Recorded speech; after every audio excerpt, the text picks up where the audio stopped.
Thanks, mate. Welcome to episode 11 of TradeMutt's 120 Grit podcast for the working class. Rough enough to take the surface off without tearing it apart. Boom. We've got a fella in here who could have done with a few of these tickets right here just recently because he's just come back from the Mongol Derby. The big fella, Sam Chisholm, for episode legs 11 of the TradeMutt podcast. Mate, welcome to the studio. Thanks for having me, boys. It's good to be here. Good to have you in, mate. No dramas. Yeah, you only just made it up the stairs there, didn't you? I know. I had to do a bit of a hop step to get up there. Nearly fell down with my coffee, but so just to paint the picture, Sam's just rolled in here with a set of crutches and cast on his left leg. Yeah, I just had tendon surgery last week, so a bit steady at the moment, but hopefully they'll give me a moon boot next week and I'll be back to kicking goals. It's getting it all together, mate. Awesome. Yeah. So Chiz comes from the Red Centre. He's a chopper pilot out there. And if you don't know, they'll probably tell you. Isn't that how it goes? Yeah, that's how you find a pilot in a room. Awesome. Mate, so where are you from? Grew up on a cattle station near Alice Springs, about 200 k's northwest of Alice. So, did School of the Air out there and then headed to boarding school when I was 10. Had to put boots on for the first time. That wasn't much fun, but grew up in the proper bush. Awesome. Mate, how what do you say? 200 k's from Alice Springs? Yeah, 200 k's on the Tanami Highway. Which, so middle of nowhere. Yeah. Oh, depends how you look at it. How you look at it. Pretty peaceful out there. Yeah, that's right. There's people further out than us too, so we were pretty close by all accounts. 2 hours into town to get the groceries wasn't too bad. Yeah, nice.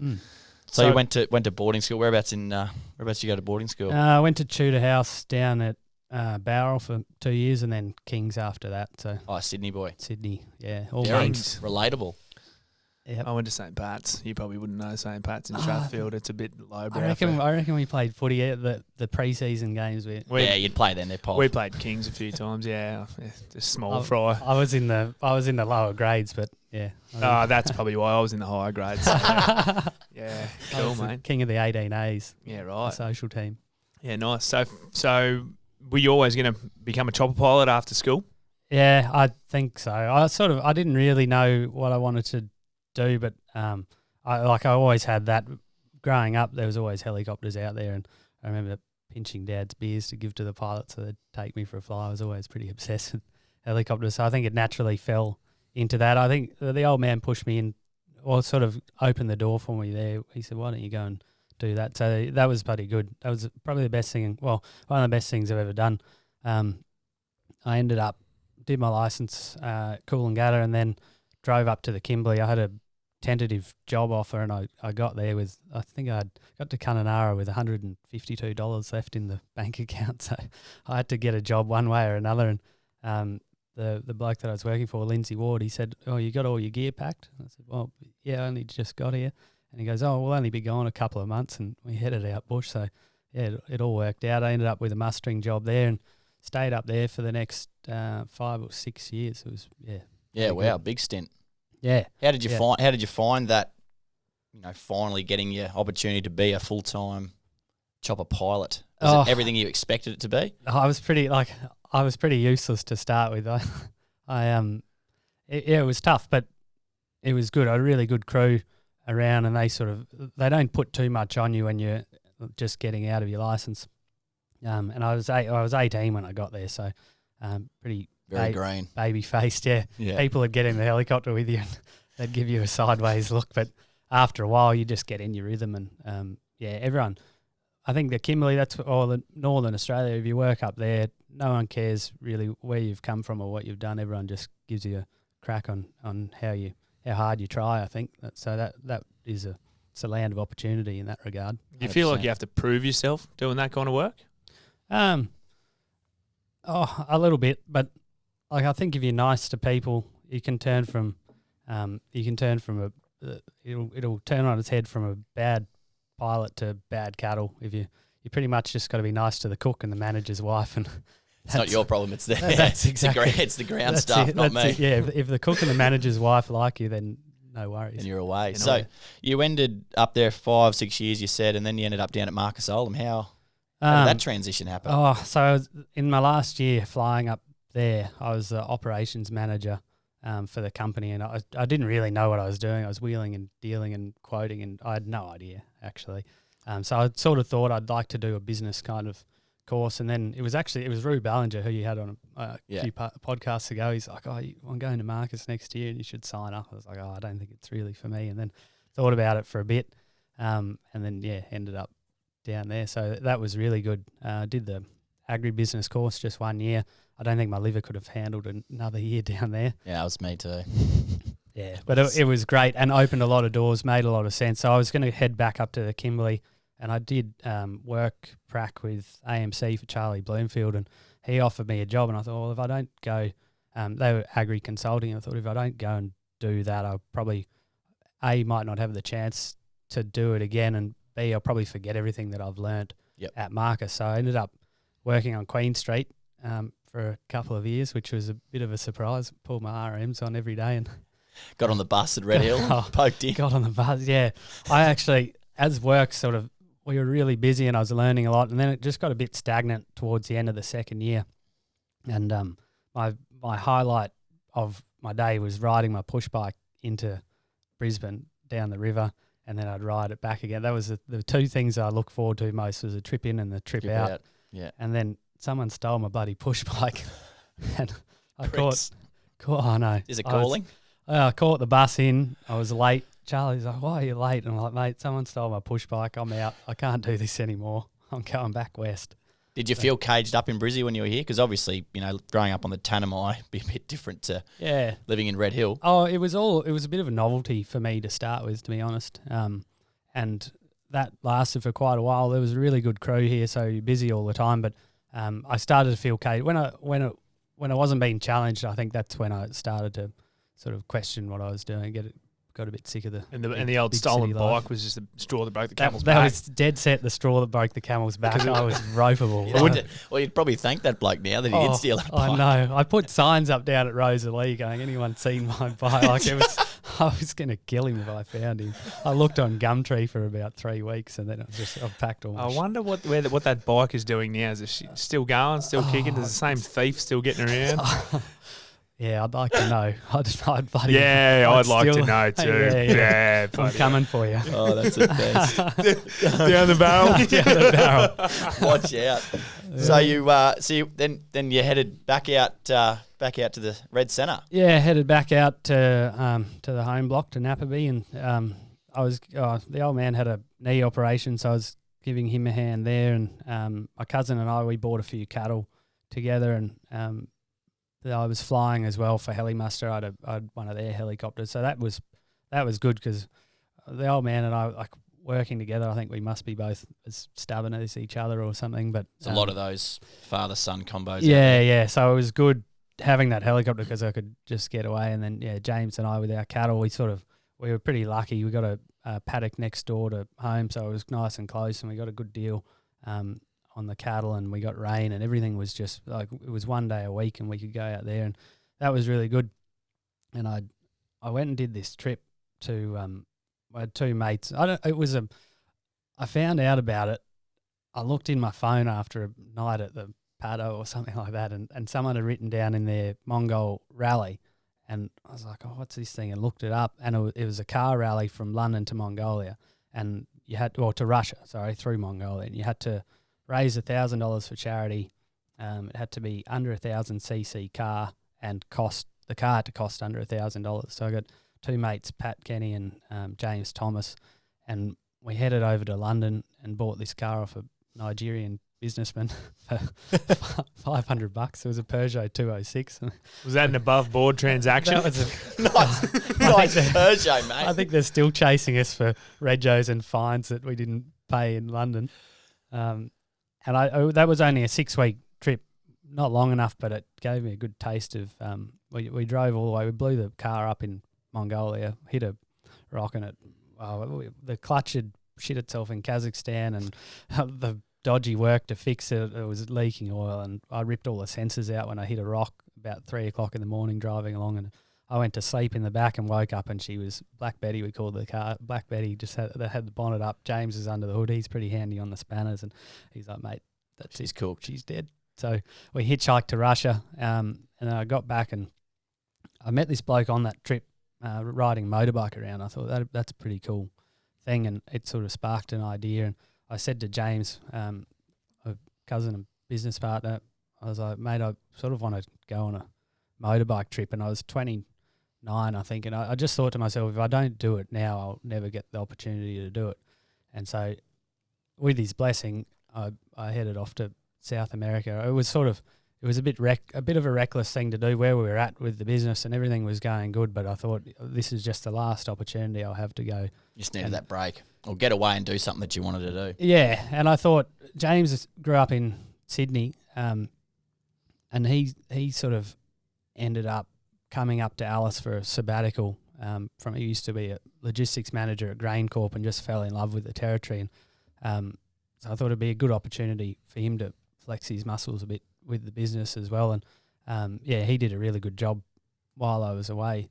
So I felt it was in safe hands for me to leave as well. And Mick Corcoran, he was giving us hand mustering. He said, "What are you doing next year?" I said, "I'm going to do this motorbike thing." He's like, "Oh, I'd love to do something like that." I'm like, "Oh, why don't you come?" And he's like, "Oh, this righto." just happened over a few beers one night or something, Mick says, doesn't it? Literally just a couple of beers, and he's like, "Oh, righto, yeah, okay, I'll come." Done. Yeah, done. So he was signed up, and then Eusty Hill, I'd been harassing him about it for a while because he was at a bit of a loose end. I was like, "Come on, mate, it'll be right."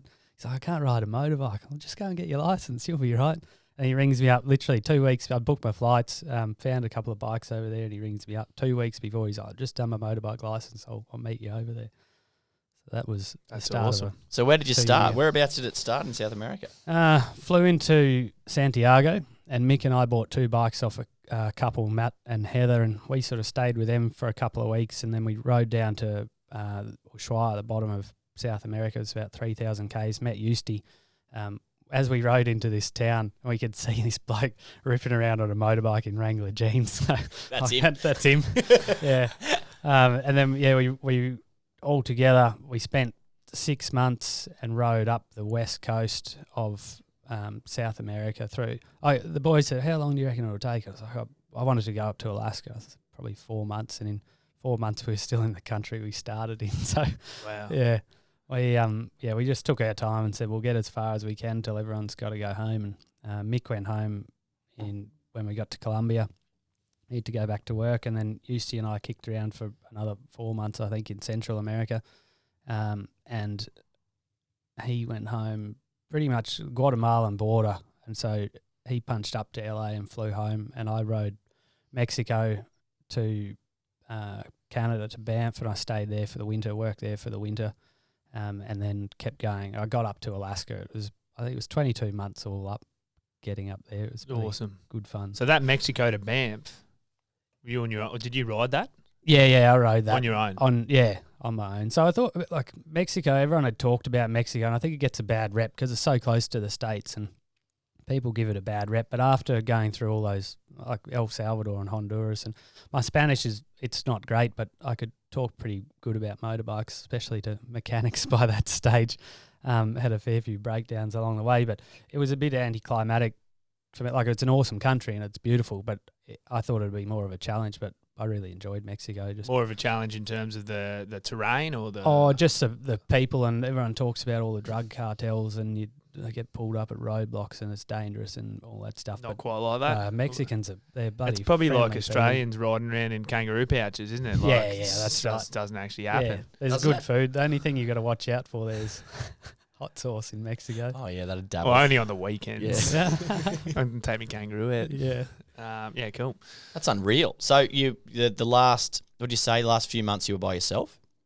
No, probably I nearly spent a year by myself. Yeah, right. So how did you... Because that's a pretty daunting thing for someone to be on their own. Did you obviously thrived and enjoyed that? Oh, yeah, I did enjoy it, but I missed having mates riding with. Definitely was better riding with mates. And you look back at some of the places I went and the experience that I had when I was by myself, I've sort of only got that to share with myself. I can tell people about it, but it doesn't really mean the same. I can bring Eusty or Mick up and go, "Hey, remember when this happened?" And like you have a laugh with it. It was heaps better with someone. Put it that way. Oh, yeah, always is. Share the stories. Yeah. Bloody oath. It's good, though. I think it's good for you to go out on your own and just like I was a bit apprehensive to start with, but you get a bit of confidence in yourself when you go and do something like that. So Probably learn a shitload there. Yeah, for sure. And I ended up in Banff. I did a ski instructor's course. I couldn't really ski. I'd been a couple of times, and I ended up as a ski instructor on my badge at ski instructor. Where are you from? Alice Springs. Alice Springs. I had that on my badge. Yeah. So that was pretty funny. And then you're doing training every day and with really good instructors. So I didn't have a lot of bad habits because I couldn't really ski. So I think I got better quicker than I caught up a lot quicker anyway. And I did this big mountain course, and that was how you jump off cliffs and do stuff. And I think I jumped off a 15-foot cliff, and I was like, "Fuck, I'm invincible here." And James Bond stuff. Week later, went off a cliff, broke my leg. Oh, you're joking. Yeah, How bad? It was the tibia. It wasn't The really bones bad, sticking out? Nah, Oh, bugger. it was Compound. top of the ski boot. Got my ambitions and my capabilities mixed up. That's for sure. Was that your trip finished? Was it? No, I had 6 weeks hobbling around on the ice in crutches. It's not fun, but yeah, I was good to go after that. So you broke your leg in Canada, and then you've broken your done a tendon in my adventures. Yeah. Come at a cost. Let's talk about that. You've got the scars to show for it then, eh? Yeah. So the Mongol Horse Rally. Yeah, what is it? What is it? It's the longest horse race in the world. It's a 1,000-kilometre horse race across Mongolia, across the steppe, and you ride. There's 29 horse stations, so you ride 29 different horses. It's an endurance race for riders, not the horses. The stations are about 30 or 40 k's apart, which for a Mongolian horse, they're about 12 or 14 hands, so pretty little. But about a pony. They're a pony, but it's survival of the fittest there. Like, they'll go 50 k's to go and get water. They're just the toughest little animals you've ever met.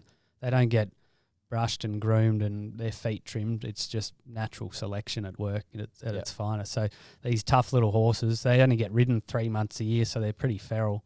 Well, they're semi-wild, really, and they cart you from station to station, and you just keep punching along for, I finished in 8 days across Mongolia. The winner, he was a few hours ahead, but you ride 100 plus k's a day. And how'd you get into it? How did you even hear about it? So mates have done it. Todd Cranny, he was the first one that told me about it, and I was going to do it with him, and I don't think I had enough money. Must have been when I was living in Brizzy. Didn't have enough money to join in, and I sort of had it in the back of my mind, but after how tough he told me it was, I wasn't really that interested. I didn't know if I'd be able to do it. And a few other mates have done it in the years gone by, and all of them have finished. Some of them, Will Comiskey, he won the bloody thing. And that's right. Yeah. Yeah, he went back for seconds as well the next year, and he rode it in the full Mongolian deal. Really? Yeah. He's mad. That's awesome. Mad. Knowing what I know now, he went up in my books. I wouldn't do it again. And so my cousin Pip, she signed up for it last year and rang me and was like, "Oh, I've heard about this race," and blah, blah, blah.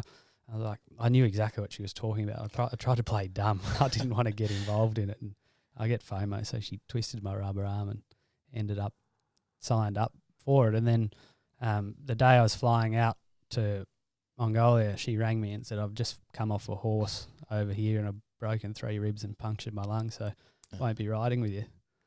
So you're on your own. I was when did an Instagram post about it, a week or two ago, and I was sort of doing a bit of research into it, and it was something like it was the first. Do you know the history of it? It was like a male route. Yeah, the 13th century, Genghis Khan took over half the world on the back of a horse. Like, it's the biggest empire ever, and I think they raped and pillaged and did a lot of naughty stuff. But it was the fact that they had horses which changed the world. And his messaging system, or his postal system, was each ger had to have horses tied up there and saddled. So the rider would come flat out, ride 30 k's into the ger or the uru, the horse station, and then he'd jump off his horse. If he was hungry, he'd grab a feed. They always had something to eat. Grab a feed, jump on the next horse, and go flat out. So it was the most efficient postal messaging system that they had at the time. So that race, Tom from The Adventurous, who created it, he's sort of reviving that culture, I guess. So it's it's like a historical type thing in itself. A lot of meaning behind it. Yeah. And the families that are out there, so you stay with the families. If you're at a horse station, they're expecting you and they've got food and stuff. If you get stuck between the horse stations, so you can only ride till 8 o'clock at night, and they'll still take you ride up to a ger and they'll still take you in and feed you, and they don't change anything apart from bringing a few extra horses in. That's just how they live. They're not altering their lifestyle for this race. They've got a couple of days out of their schedule, but they move 4 or 5 times a year. So that's just part of their nomadic route. Like, that's the special thing. All the people you're staying with, that's just how it'd be like riding up to a cattle station. That's just how. So it's authentic. Lives. Yeah, really authentic. Cool. Really, really authentic. And so are you caning it on these horses? Like, what's the terrain like? The terrain varies a lot. It's pretty open, but there's these marmot holes everywhere. So the horses, like if they fall down they can roll on you. One girl, 10 minutes in, horse fell down a marmot hole, rolled on it, broke her nose, and she was out. So you kind of, poor thing. like, there's so many hazards on there, but the terrain, there's a lot. We were going up mountains, over sand dunes, around big bogs, down rivers. It's just, it varies a lot. They give you a GPS and coordinates, and there's these old Soviet maps, so you can sort of see where the big hills are, but the roads and power lines on there are not on there. That's just complete bogus. You just, you sort of pick the best route and hope for the best. Hope for the best. Yeah. You got a GPS as well, right? Yeah, that's GPS with them. They've uploaded these 30-year-old Soviet maps on there, and then you have point to point. So, like, because I fly all the time, it wasn't that bad to navigate. It annoyed me because I'd go, oh, there's a road there, and then you get there and there wouldn't be one. But I think I didn't do a lot of riding prep for as much as you get there and there's pro riders and you feel pretty intimidated. So I was definitely underprepared in that, but it made up for it a bit in navigating and a few other things. But yeah, wow. So how many days did it take you? I finished on the 8th day. Yeah, wow. Yeah. So eight days you came 8th after 8 days. And you're riding over 12 hours a day, like 14. So 13 and a half hours to ride every day. So they've got a really strict vetting process. So the horses all get vetted that they're fit enough. They've got to be geldings over 5 years old and sound, obviously. And when you come into the horse state, you have to get the vet to check you out first, make sure there's no cuts or bruises or anything, because the horses are fighting and they're out in the wild, really. So make sure the horse is sound, saddle it up, get to the next horse station. The heart rate's got to be under 56 beats a minute. That's so the horse's heart rate. Definitely not the humans. Yeah. I wouldn't even know what a human heart rate is. Oh, yeah, neither. I think you're resting, like you're sleeping ones between 50 and 60. What do? Get the blood pressure thing around the horse's arm? Yeah.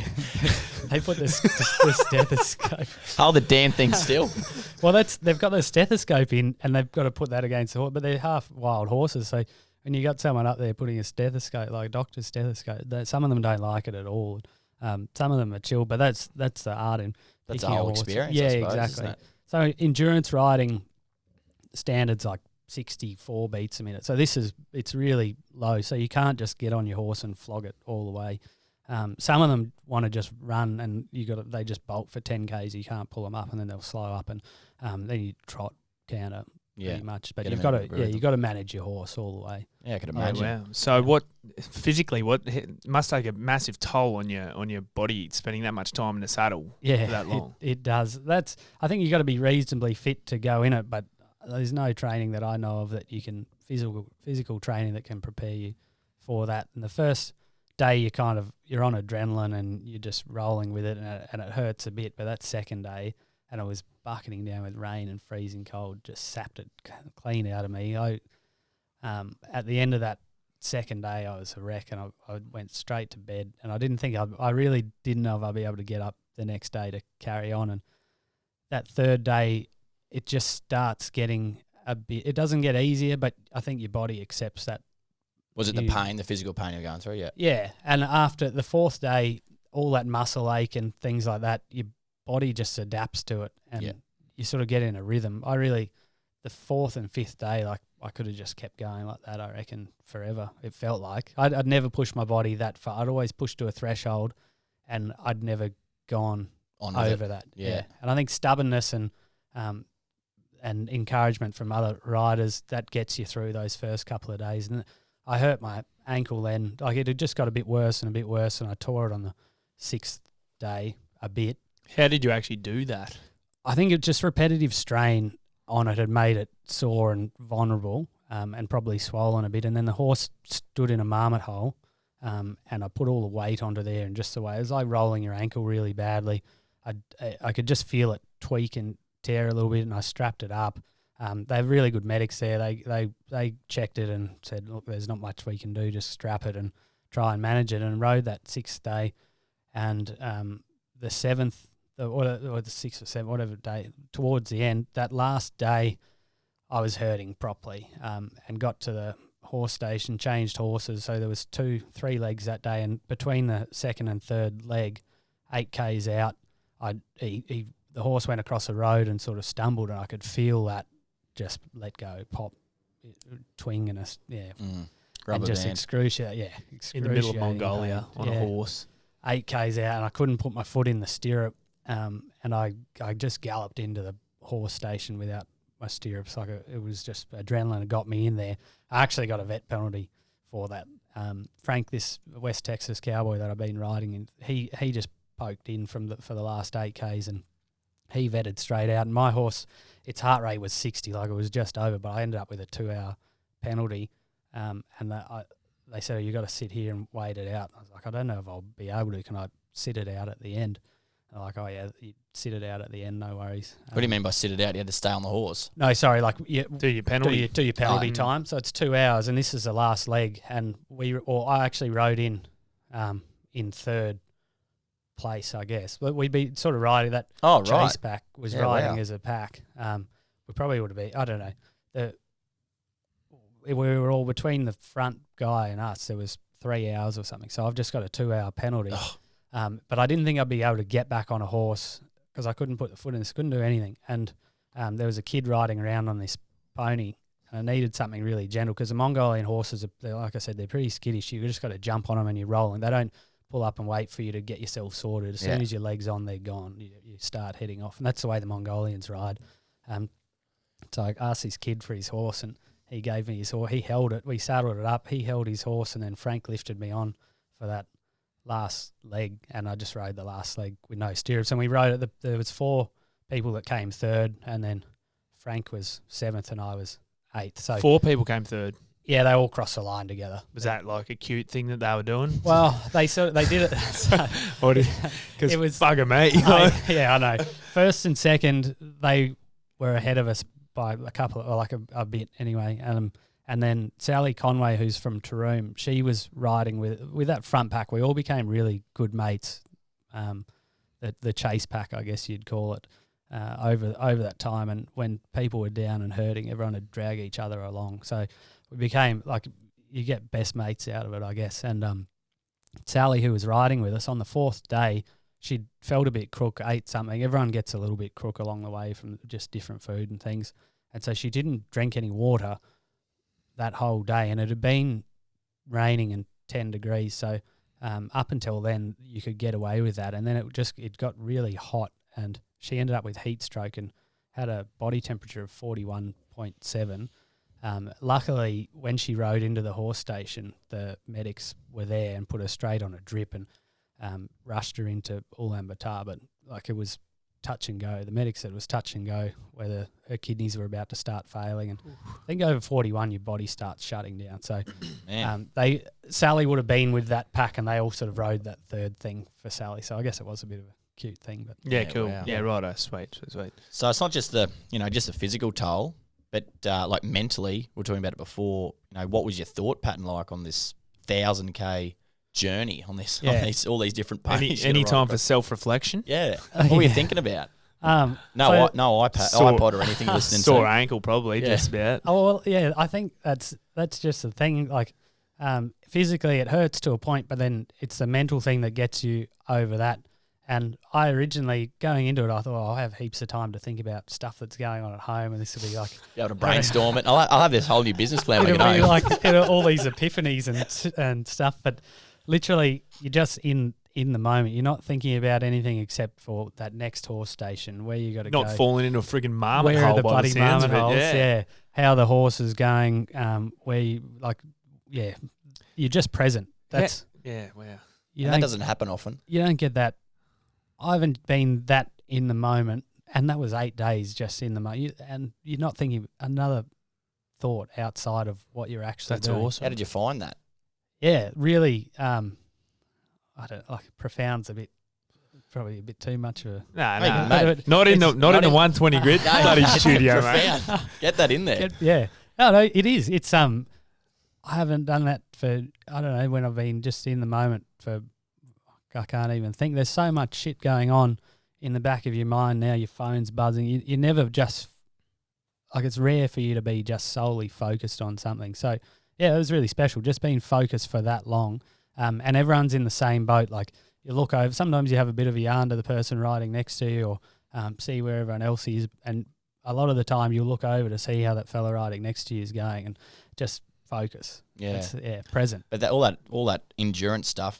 You hear about that a lot. Like the guy we listened to on Joe Rogan. I don't know if you heard about him. He was in Antarctica. Yeah, and he was the first person to solo across Antarctica on his own, pulling a sled.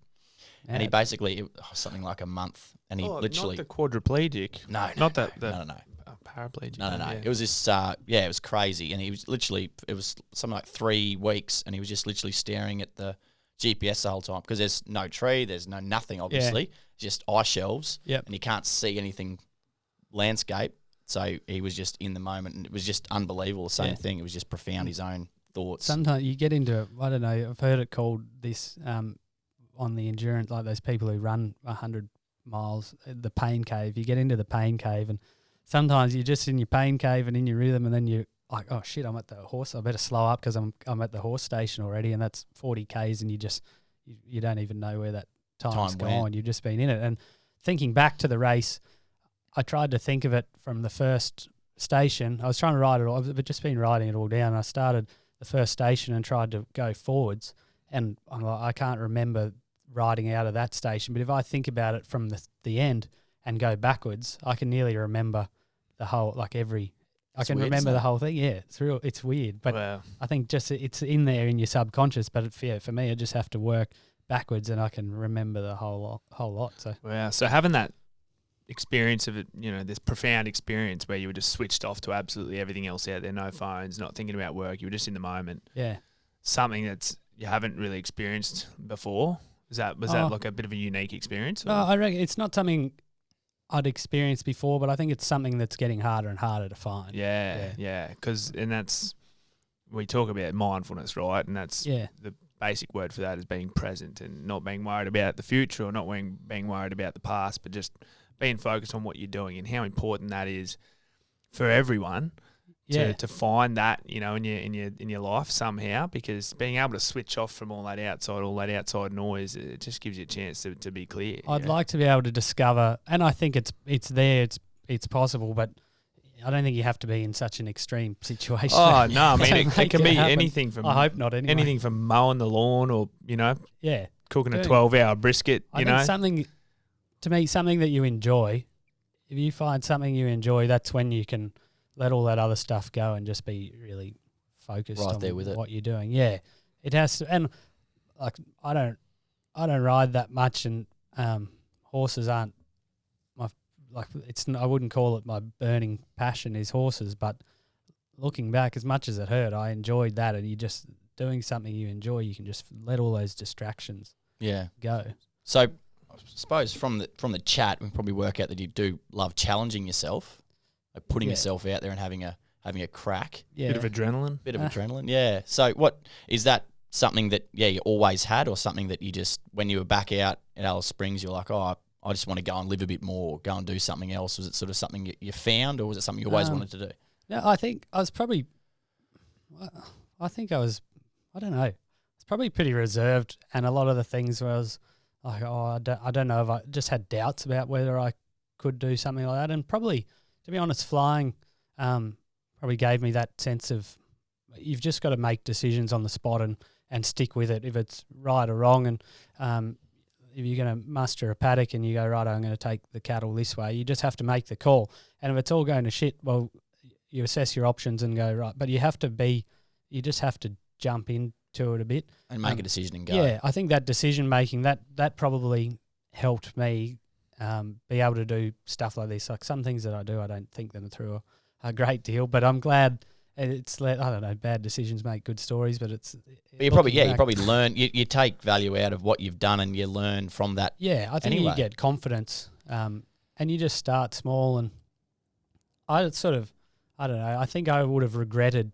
That was probably the biggest driver for me, and looking at people, especially mum and dad. They've worked so hard their whole lives, but I don't know. I was sort of looking at them and I admire them and respect them so much, but I was like, I didn't want to end up getting to where they're at and not having done some of these things. And it was probably just, if you can put yourself forward and go, okay, in 10 years' time, if I haven't done a few of these things, will I regret it? And I went, I probably will. So that pushed me into it.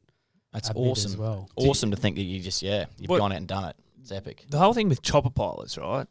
I mean, from where I can see it, it's pretty, it attracts a certain kind of personality as a job. Like, it seems to be pretty sort of a little bit wild and a little bit, it's kind of a cool job, right? In the industry. Is that, would you agree? Or I think, well, from the outside, it definitely is. When you're in there, I know I've definitely had moments where I thought I was a lot better than what I was, but it's kind of like I've had a few mates that ended up crashing, and that humbles you pretty quickly. And I think the older you get, or the more experience you get, the more sensible you get. But it definitely that lifestyle, you're always on the move. It's definitely like it attracts a certain kind of person. You're always somewhere different. You're meeting new people all the time. New situations. That's always changing. So that's an interesting point. My brother's a pilot, right? Yep. Commercial airline pilot. And he always said to me when he used to work up in Darwin and up in the Kimberley and all that you could just get in your plane and fly away. As soon as you're up in the air, there's no other worries. You just go to your next place, and it's like whatever's on the ground, you leave it down there. And you're gone.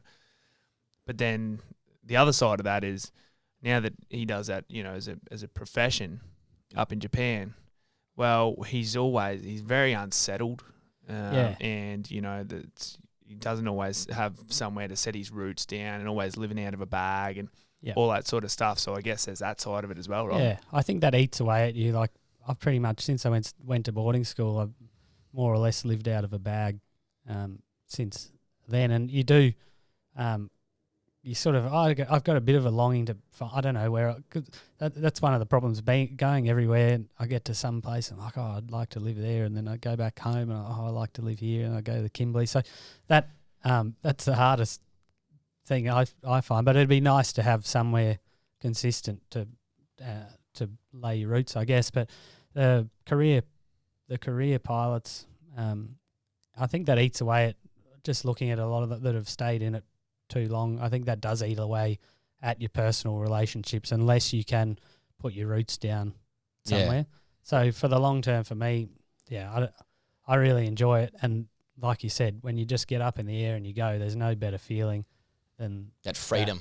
That freedom, but it comes at a cost, probably that unsettled. Well, and it's like, I guess, everything has its its opposite. Like every thing's greatest strength, its greatest weakness, or whatever. So if someone used to set their roots and have the family and stay put, then they miss out on some of those adventurous experiences, right? Yeah. But then if you want to go for the adventurous experiences, then it's hard to find a balance. Yeah. Yeah. It's, I don't know, for me, but the memories though, right? I know, and that's it. You got to live a little. You got to get out there and push yourself a bit. Otherwise, what are we all doing here? Yeah. Well, I suppose there'd be plenty of people listening to this. It would be like, probably got ideas like you've had. But what would you say to them that are thinking about it and haven't gone and done it? Like, what would you say?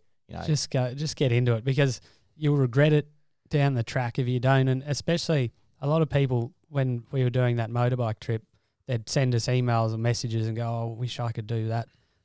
You can. Yeah, you're not any different to me, mate. You just got to do it. You just have to bite the bullet and do it. And we met plenty of people. That was one of the cool things, especially in South America. There was a German family, and they had their 1-year-old kid on a push bike, and they were riding across Patagonia on a push bike. And they're like, it's the best time to take the kids because they don't know any different. And they can't complain. They can't complain. They get all these experiences. It's harder, obviously, doing nappies on the side of a road with a push bike, but you can do it. And everyone's full of excuses why they can't do it, but not excuses why they can. Why do you think people come up with excuses not to do it? I think it's just a comfort thing.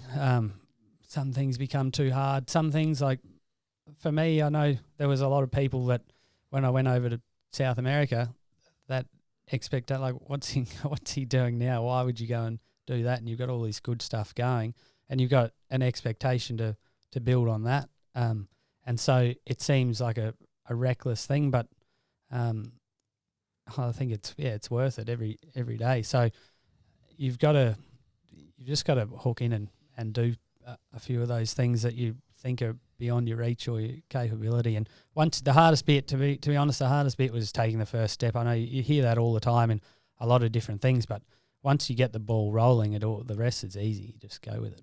Yeah, well, I mean, once you're in it, you got no choice. So you just got to go. You guys would know that from the last 13 months. That's us, mate. Gone from building houses to folding shirts, but as soon as we started, now it's like, well, we're doing this now, so I just got to keep pushing forward. Yeah. So, you're right. It is that first step, pushing out there. And I guess for you, look, what you've done and gone overseas and all your experiences. I mean, how are you ever going to find yourself a Mongolian wife unless you go to Mongolia? The Mongolia. That's exactly right. And going to the Derby, and then going overseas to South America and doing all that sort of stuff. I think probably people have this perception that there's a big bad world out there, but it's people are supportive and people want to help you and people are friendly in other countries. People are inherently good. That's what I really found, especially South America. You hear so much stuff, and I think Mum thought I was going to get kidnapped and murdered and never come back, but some of the countries that people thought were the worst, like Colombia, everyone, be careful in Colombia. They were the nicest, friendliest people. Like, they stop you and go, "What do you think of my country?" And people are inherently good. That is epic. They are. That is fucking awesome. I love that. Yeah. Which is so true. And everyone's everyone's talking about Colombian drug lords. No one's talking about how good the coffee is, right? Yeah, exactly. That's right. It's Australia. We're pretty spoilt for coffee over here. They do it a bit different. It's a few beans in the pot, but Eustie and I camped on this beach and in Costa Rica, Nicaragua, maybe. And this guy was like, "Oh, is there anywhere to camp around here?" He goes, "Oh yeah, just camp in my backyard." And he looked after the car park near this resort thing. And he, after a couple of days, he's like, "Oh, I've got to go to town for a few days. Would you guys mind looking after the car park?" And we stayed there for a couple of weeks in his backyard. He had nothing, and he'd bring us over rice and beans and all sorts of stuff. People are good, and you got to trust your gut when there's someone who's not. But the more, if you don't get out there, you'll never discover that for yourself. Sometimes it's just less complicated kind of lifestyle and living is. They're the happiest people. Really, the happiest people I met were the people with the least amount of things. Yeah, and I think it's when you look at the current climate, in this country and social media and our living standards and all this sort of competitive nature.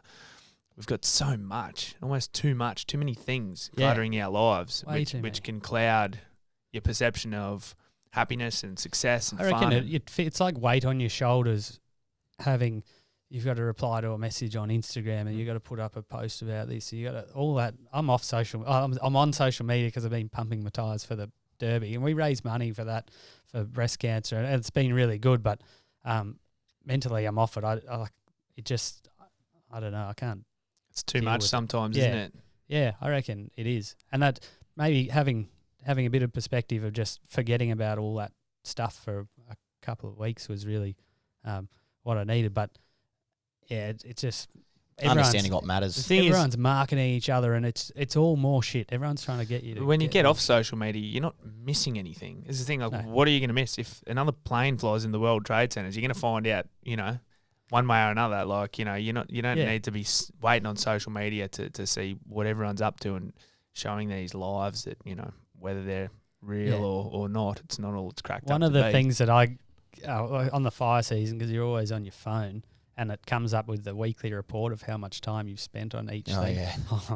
Mate, that's it's ridiculous how much yuck. That's exactly right. Yuck. It's just like 10 hours on your phone this week. Yeah. No, it can't be that. And couldn't be. Yeah. So what is the next adventure? What's it going to be? Have we got any ideas? It'll have to be pretty big to top that. I don't know. Is this the thing? Are you going one up? Like, when, I don't know. Or whatever just comes your way. Whatever just comes my way. I was thinking after that South America one, I wanted to ride Africa on a motorbike, but I don't know if I'll do it. I don't think I'll do another trip that goes for that long. Like 3 months would be good, but probably a year. I don't know if you miss out on. I just wouldn't do another really big one soon. I guess, but I'm not sure. I've been thinking about all sorts of things, but like what? Oh. Let us in there. Let us in there. I want to see. I'd like to buy a van, and so the fire season do 2 weeks on, 2 weeks off. I'd like to kit a van out and go mountain bike around Tasmania or something like that. That's cool. But that's pretty pretty benign after the Mongol. I think I'll have to just let it all settle in for That's a bit while. more of a chilled out trip there down in Tasmania. Yeah. I've never been down to Tassie. So. The only thing the trip sounds a bit more chilled, but the people you're dealing with might be a little more heads. difficult. Two heads. Oh, well, you said it. I wasn't going to say it. You was indicating. I was, but that's the trick, isn't Sorry. it? Yeah. Sorry. Anyway, it's out there now. Yeah. No, cheers, mates. Epic story.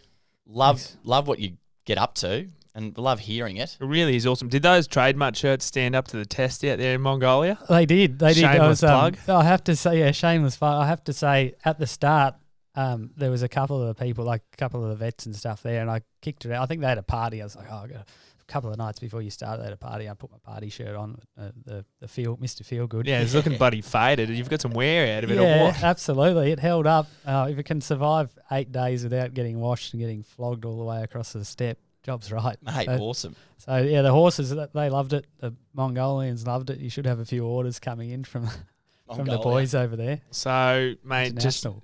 a little takeaway of everything we've sort of been through. It's, what you've really highlighted is basically getting out and having a crack at things and making life experiences a priority, right? Because that's, at the end of the day, they're the memories you've got to hang on to. If you don't do it and you get to the end of your life and you look back and you just don't want to finish up with no regrets of wishing you'd been there or done that just because you held yourself back in your own mind, thought, I can't do that, or you just make excuses. Stop making excuses.